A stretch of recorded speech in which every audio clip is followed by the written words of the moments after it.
Hello everyone, this is Luke. Today I will show you how to add the Arcane bot to your Discord server. If you find this video interesting, leave a like and don't forget to subscribe.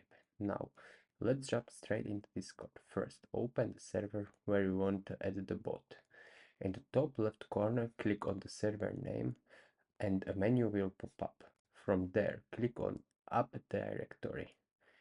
Next, in the top right search bar, type Arcane. This is the best one.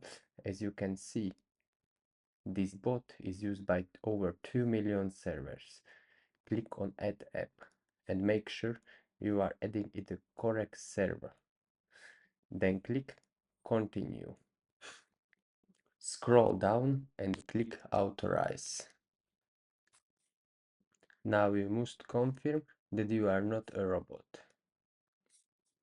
And as you see, now the bot has been successfully added to your server. You can check it to see in the right panel. The bot is now a part of your server. And that's it for this video. Thank you for watching and don't forget to subscribe.